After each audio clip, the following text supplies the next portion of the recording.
Senator Byrne, do you want 5 minutes? Yeah, I won't delay the meeting. I have a few points. I want to thank Permanent TSB for coming in.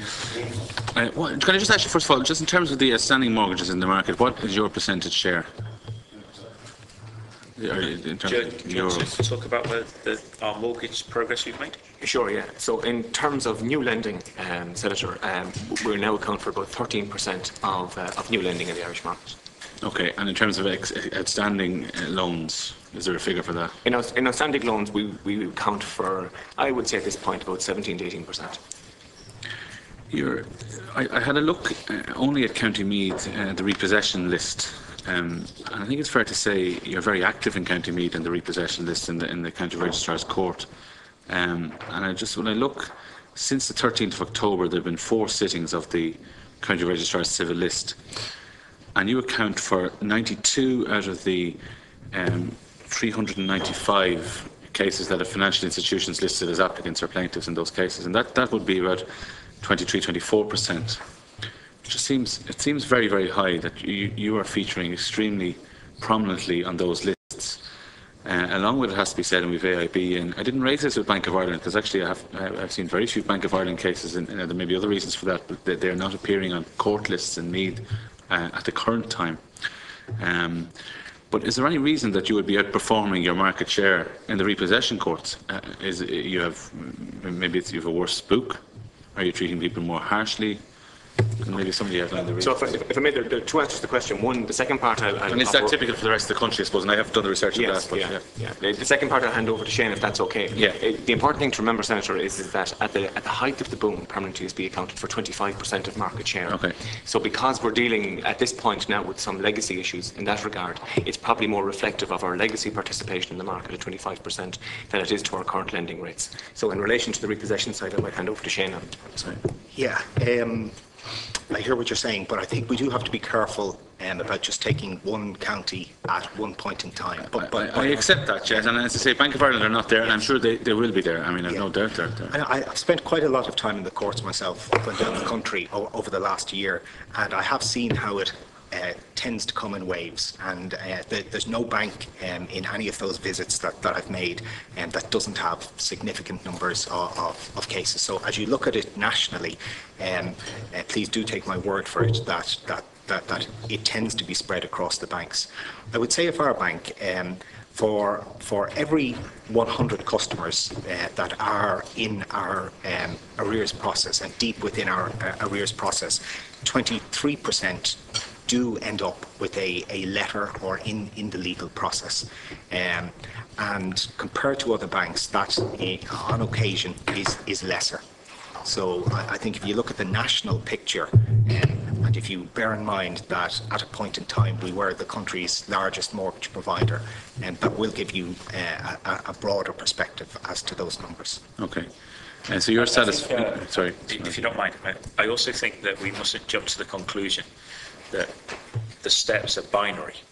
Once you get into the legal process, we do everything we can as well to get people back up the process as well. And Shane, I don't really just want to give a couple of examples because I'm just worried that people think we go straight down into repossession. We don't, because that's not how you do it. We try and engage with people. So yeah. And maybe just to back that up, you'll have seen from the charts on slide 31, so far this year there actually have been 23 possessions by our bank. 23? 23.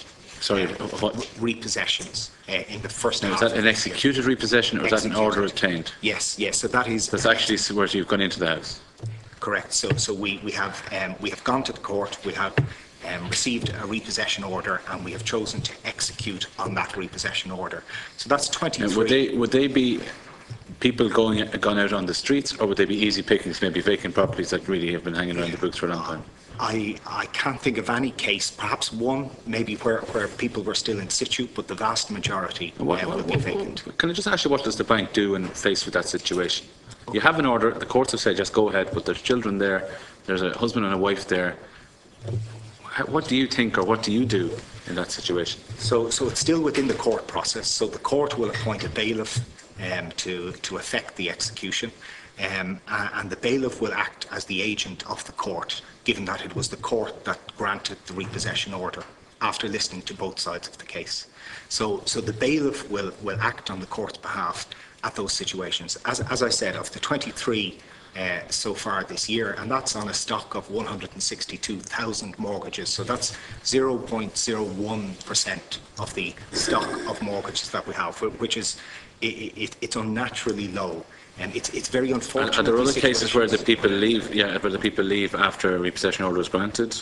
Yes, yeah. And lots of time. Very often, a long time will elapse between the repossession order and the actual execution. I have two questions really, but maybe we might have another round. But there's one very important one actually, not related to this, but I suppose first, has the bank a policy in terms of dealing with unrepresented defendants in courts?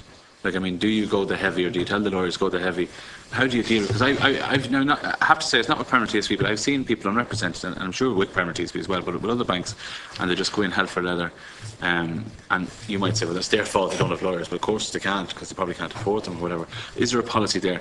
Secondly, totally unrelated to those issues, is there, do you look at houses that are being sold in terms of propriety, where maybe people are selling them on behalf of the bank, or people are selling them in accordance with the bank's wishes or in accordance with the agreement? Are there procedures there to check for propriety, that cash has not been paid under the counter, to either to professionals involved in the sale, or indeed to vendors who may still be in situ?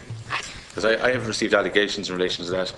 I actually don't have the full details, and I certainly can't back them up, but there's certainly a lot of talk about one particular sale, and I will give you the details, but it'll be for you to investigate. Sure, I can give you comfort, I believe, on both fronts. In terms of customers who don't choose to have legal representation at court, they're treated no differently to customers who do have legal representation, and essentially the court sitting is controlled by the court, and But you know, they should be treated differently. Like, they're in a much weaker position there. They're on their own. Maybe it's might keep some to the question. Yeah, okay, but anyway, I don't want to let that stand. I think I'd be happy with the that. bank would always advise people to take legal advice, so I think it's really a question for the judiciary system rather than for the banks. On the second point, we have a panel of professional agents appointed. These agents go through a competitive process before they're appointed, and they work to a contract, they work to service level agreements. So when they're selling properties on our behalf, they must achieve the open market value, or we won't sell the property. So there are guidelines documented and audit trails for any agents that work on our behalf to sell properties. Satisfied that that system is working and that it's not possible to take cash under the counter.